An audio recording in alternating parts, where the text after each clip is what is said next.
Shalom, I'm Rabbi Michael Panitz, and I'm speaking to you from the pulpit of Temple Israel of Norfolk, a congregation I have the honor to serve. At this time, I'd like to speak to you on the subject of pining for truth. My biblical quote to frame this message comes from the book of Psalms, Psalm 85, verse 12. Emet me'eretz titzmach. Let truth from the earth spring up, as justice from the heavens looks down. News of the day, of the week, of the month.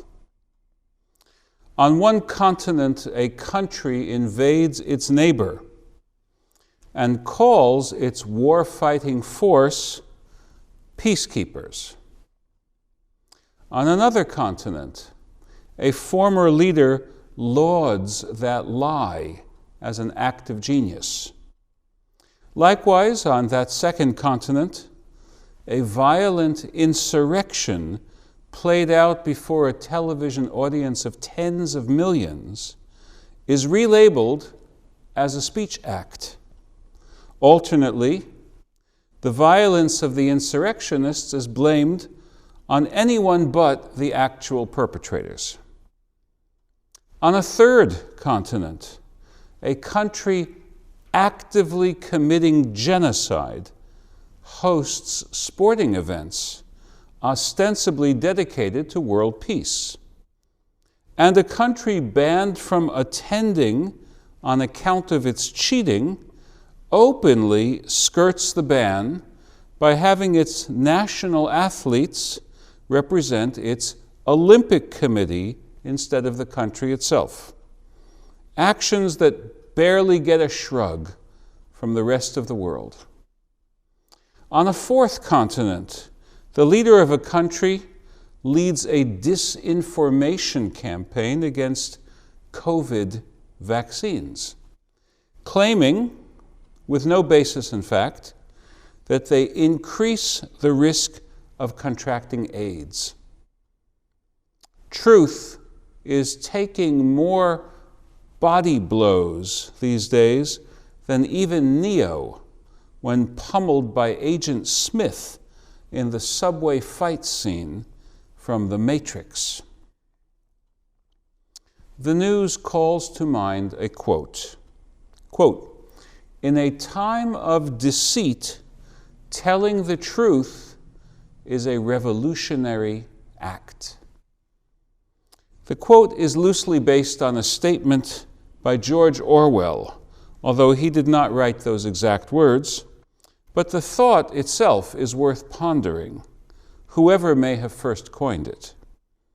In fact, it does sound Orwellian, because Orwell devoted much of his career to calling out lies and to skewering the ways in which political establishments rely on them.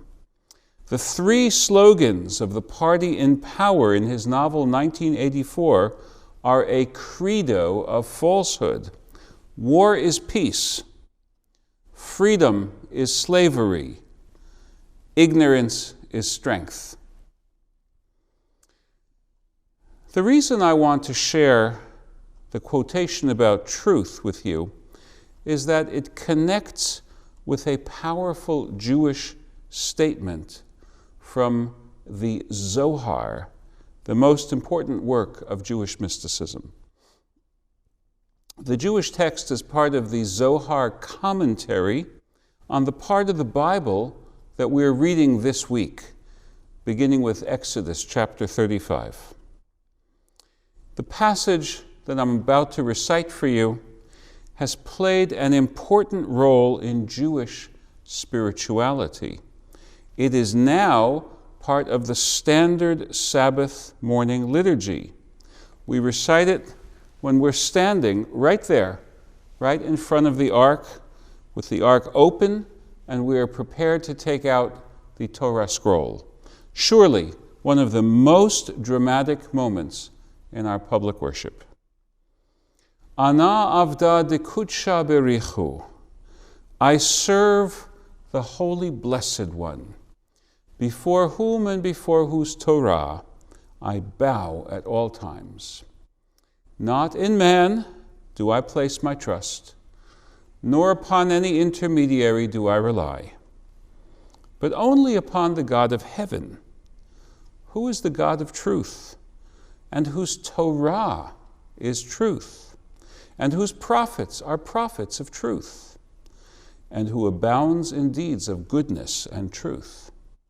In God do I trust, and unto God's holy, glorious name I utter praise.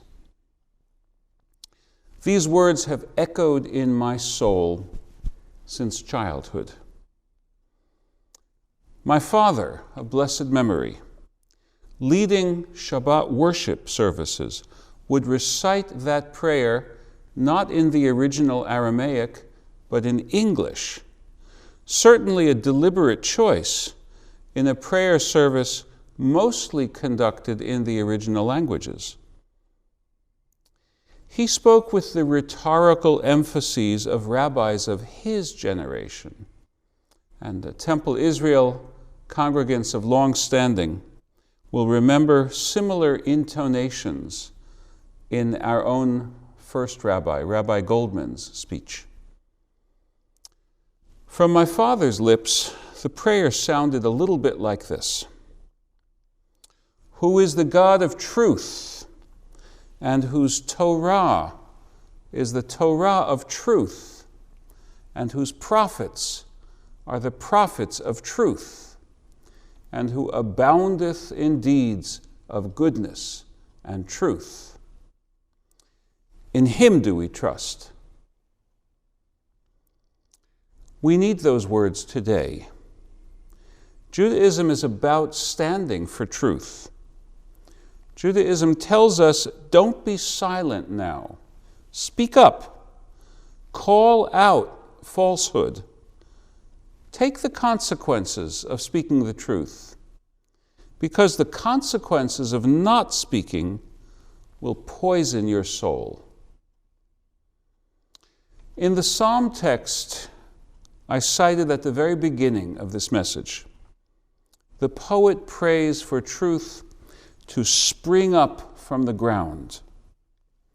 The rabbis created a fascinating sidebar story around that verse. In the rabbinic midrash, truth, emet, is the name of an angel. The angel was speaking its mind, and God didn't like what the angel was saying. The angel was advising God not to create humans, because humans would be inveterate liars, and truth was opposed to that. God ejected truth from the heavenly meeting, casting it down to earth. At that point in the meeting, all of the other groups of angels, both those in favor of seeing the human created and those opposed, suspended their debate and united to demand of God that truth be restored to the heavenly council. Truth, after all, is the signet ring of God. Truth is God's signature. God would not be God without truth. And in the story, God agreed, and truth did spring up from the ground.